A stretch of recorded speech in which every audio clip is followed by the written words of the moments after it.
हम सभी मंदिर में जाते हैं, ईश्वर के समक्ष बैठकर हाथ जोड़ते हैं और अपनी मांग रखते हैं।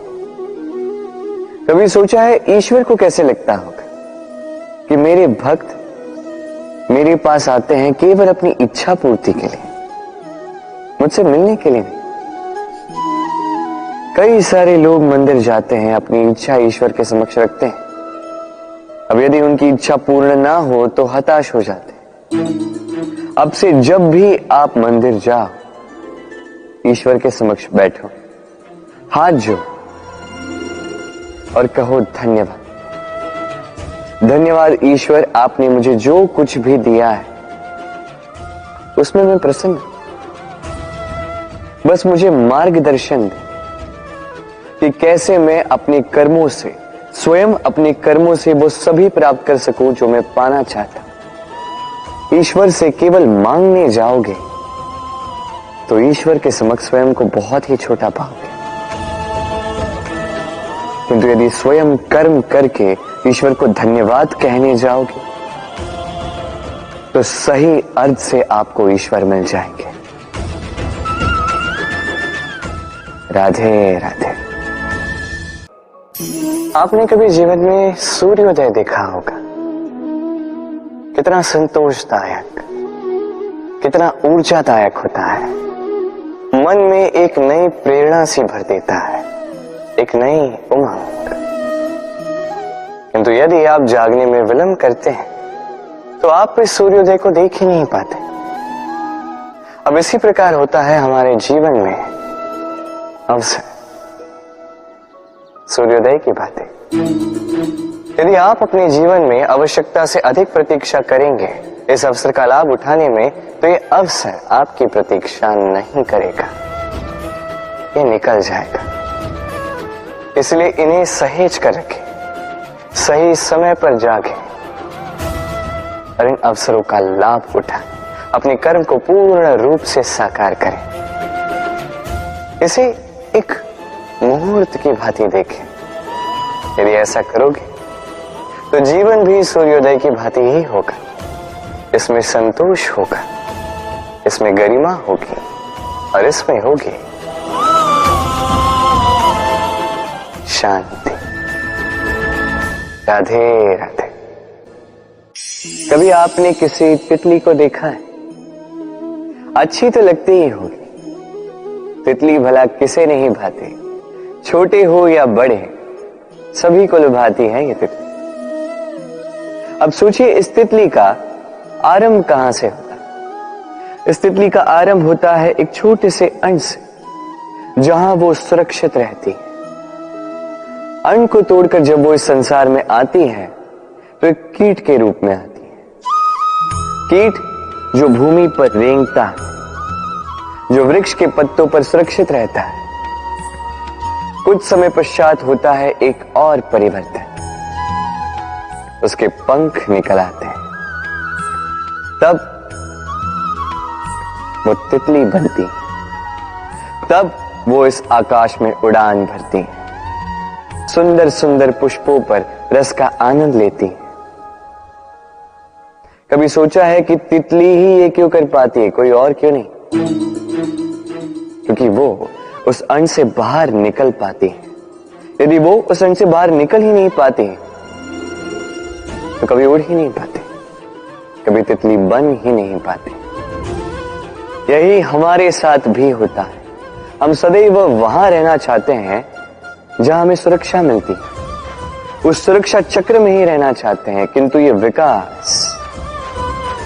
विकास सुरक्षा सीमा को लांघने पर ही आरंभ होता है। तो यदि आप जीवन में कुछ बड़ा करना चाहते हैं, कुछ महान कार्य करना चाहते हैं, अपना व्यक्तित्व बनाना चाहते हैं, तो इस सुरक्षा चक्र को भूल जाइए। सुरक्षा सीमा को लांघिए, आगे बढ़िए, चुनौतियों का सामना कीजिए, कठिनाइयों का सामना कीजिए, साहस के साथ आगे बढ़िए और शक्तिशाली बनिए। तभी आप जीवन में कुछ कर पाएंगे, तभी आपके भी पंख निकल आएंगे और तभी आप इस सुंदर से आकाश में उड़ान भर पाएंगे। राधे राधे।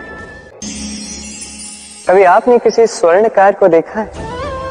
स्वर्ण उसका होता है, आभूषण बनाने की कला उसकी होती है, फिर भी वो बार बार स्वर्ण को गर्म करता है, हथौड़ी लेकर बार बार उस पर प्रहार करता है। इसलिए ताकि वो उस स्वर्ण को कुंदन बना सके, हर एक चोट के साथ उसमें छिपी खोट को निकाल सके। एक विवेकवान व्यक्ति को भी यही करना चाहिए। इससे पहले कि ये संसार चोट से आपको भंग कर दे, आप स्वयं में छिपी खोट को समझकर उसे निकालना सीखें। भले ही थोड़ी पीड़ा सहनी पड़े, ये कीजिए।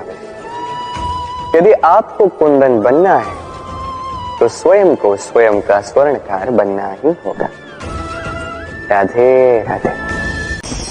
अद्भुत बात है ना, हमें सदैव हमारे नाम से बुलाया जाता है, नाम से हमारी पहचान है।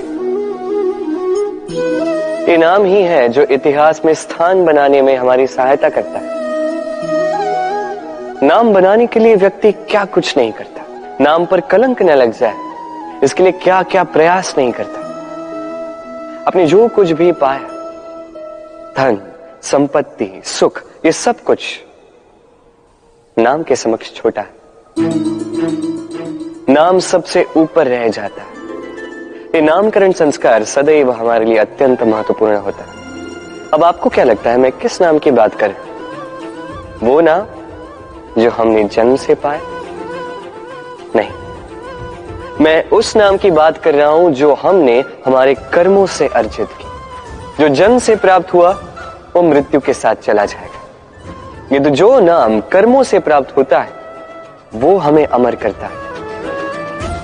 माता पिता से हमें जन्म मिला, जन्म से मिले संबंधी, समाज से मिले मित्र, प्रकृति से मिला भोजन। यदि कुछ ऐसा है जो हमने स्वयं पाया तो वो है हमारे कर्मों का फल।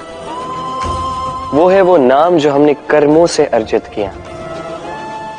इसलिए सदैव श्रेष्ठ कर्म कीजिए और मेरे साथ प्रेम से कहिए राधे राधे। हम जीवन में ऐसे कई लोगों को जानते हैं जो अत्यंत शक्तिशाली होते हैं, स्वयं की परीक्षा देने में कभी नहीं चूकते, अत्यंत कठोर होते हैं, दृढ़ निश्चयी होते हैं, किंतु फिर भी उन्हें सफलता नहीं मिलती। क्यों? क्या कारण है इसका? लोह पुरुष जैसा व्यक्तित्व होने के पश्चात भी उन्हें सफलता क्यों प्राप्त नहीं होती? अब इसका उत्तर स्वयं उनके व्यक्तित्व में छिपा होता है। लोह पुरुष, लोहा। आपने कभी लोहे को देखा होगा, अत्यंत बलशाली, अत्यंत कठोर, किंतु केवल तब जब वो शांत होता है, शीतल होता है। उसे गर्म कीजिए, आप पाएंगे कि वो इतना कठोर नहीं रहा।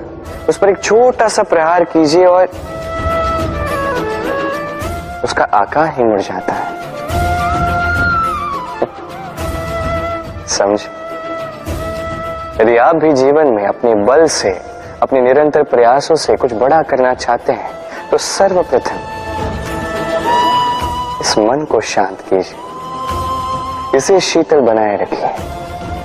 जो भी जीवन में मिला उसमें संतोष पाना सीखिए। इस क्रोध की ऊष्मा से स्वयं को ना बदलिए।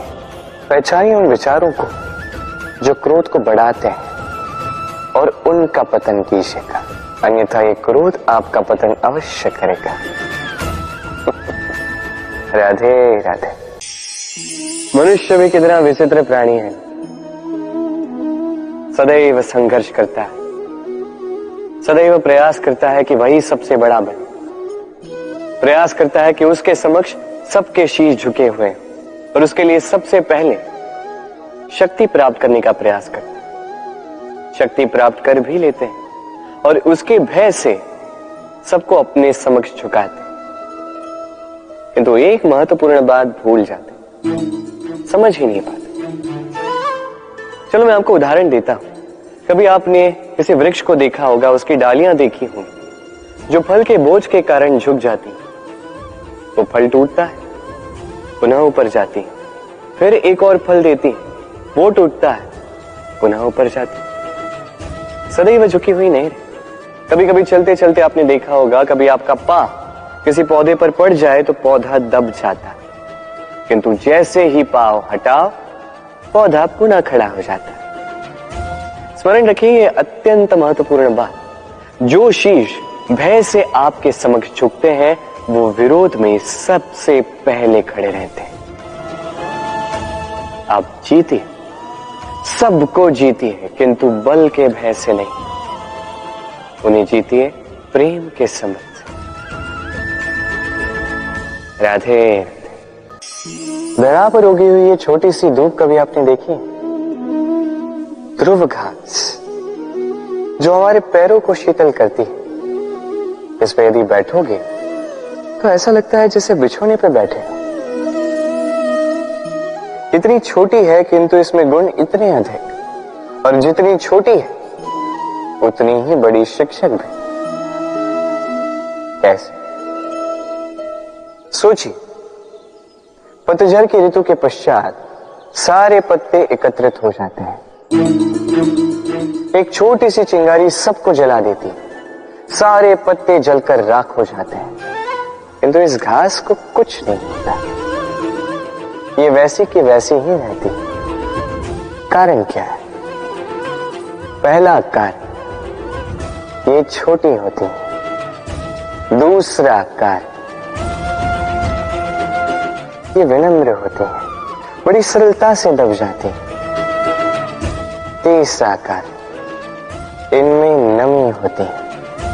आप भी स्वयं को इसी प्रकार बना दीजिए, कभी भी स्वयं को किसी और से बड़ा मत समझिए, अपने इस मन को कोमल बनाए रखिएगा। और सबसे बड़ी बात, अपने इस मन में सहानुभूति, प्रेम और विश्वास की नमी बनाए रखिएगा। यदि ऐसा करोगे तो जीवन सदैव सुखी रहेगा। राधे राधे। ईश्वर ने बेलों को खड़े रहने की शक्ति नहीं दी, ईश्वर ने यह शक्ति दी वृक्ष को, इसलिए बेलें वृक्ष का सहारा लेके खड़ी रहती, उसी पर फलती।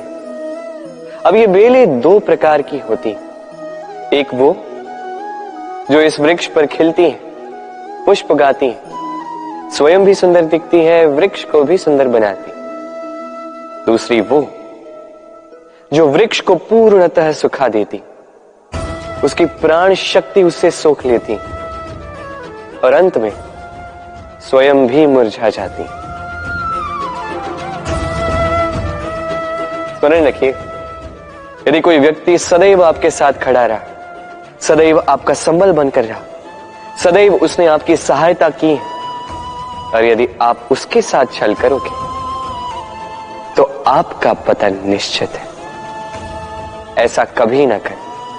सदैव ऐसे लोगों को प्रेम दे, सम्मान दे, और मेरे साथ आनंद से कहें राधे राधे। कई बार हमारा दृष्टिकोण ऐसा होता है जो हमें वास्तविक सत्य से बहुत दूर ले जाता है। हमें जैसा दिखता है वैसा सदैव होता नहीं। अब देखिए, हम मनुष्य, हमें अच्छा लगता है, हम कहीं जाए हमारा स्वागत किया जाए, हमारी प्रशंसा की जाए, कोई हमें एक मुस्कुराहट दे दे, हमें स्नेह दे दे, हमें अच्छा लगता है। किंतु यदि कोई क्रोध करे, कटाक्ष करे, व्यंग करे, तो हम तुरंत ही उसे अपना शत्रु मान लेते हैं, उस पर क्रोधित हो जाते हैं। एक बात स्मरण रखिए, मुस्कुराहट सबके लिए होती है। आप उन लोगों को भी मुस्कुराहट दे सकते हो जिन्हें आप जानते हो, उन लोगों को भी दे सकते हो जिन्हें आप नहीं जानते, छोटों को दे सकते हो, बड़ों को दे सकते हो, सभी के लिए होती है मुस्कुराहट। किंतु क्रोध उन्हीं पर आता है जिन्हें हम जीवन में कभी खोना नहीं चाहते, जिनसे हम अथाह प्रेम करते हैं, जिनके लिए हम ये आशा रखते हैं कि उनका जीवन आगे जाके सदैव सुखमय रहे, उज्जवल हो। इसलिए हर वो व्यक्ति आपके जीवन में जो आप पर क्रोध करे, कटाक्ष करे, आवश्यक नहीं कि वो आपका शत्रु ही होगा। हो सकता है वो आपका शुभ चिंतक हो, जो आपके लिए केवल और केवल अच्छा चाहता है, जो आपके लिए एक सुंदर भविष्य चाहता है। इसलिए सदैव अपने मन से दूसरों के वचनों को समझने का प्रयास कीजिए। आपको ज्ञात होगा उनके कर्म का कारण क्या है, आपको ज्ञात होगा उनके गुस्से का मर्म क्या है। राधे राधे। आइए इस पौधे से मिलिए। मेरे लिए ये पौधा अत्यंत प्रिय है। मैं इस पौधे से बहुत प्रेम करता हूं। अब सोचिए, यदि इसी प्रेम में मैं इसे दिन में 6 बार जल दूं, तो क्या इसका विकास और अच्छे से होगा? क्या वो इसके लिए शुभ होगा?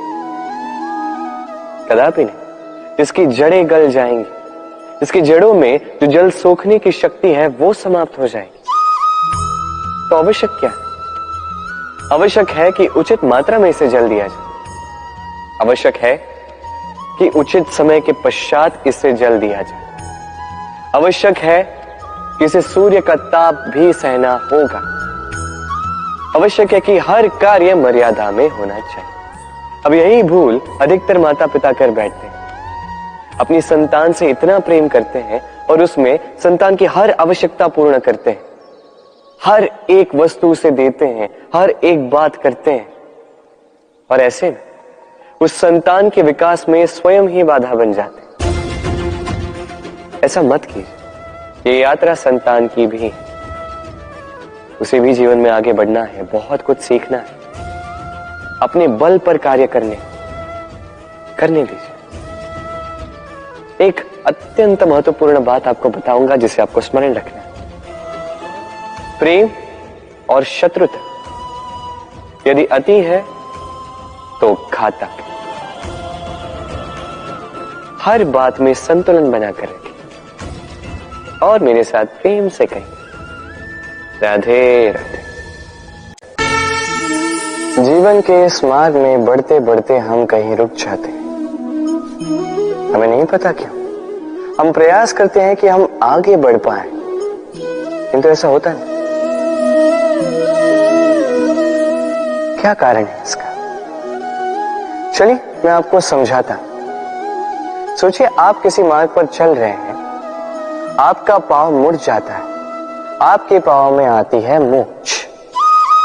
अब यदि ये मूंछ आपको मार्ग तय करने से रोकती है, तब आप रुक जाते हैं।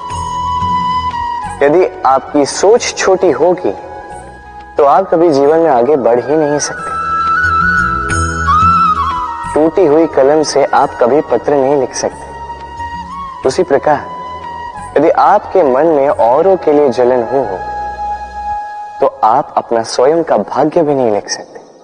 काम का आलस आपको कभी धनी बनने नहीं देगा और धन का लालच वो आपको कभी महान नहीं बनने देगा। छोटी सी बात है किंतु अत्यंत महत्वपूर्ण।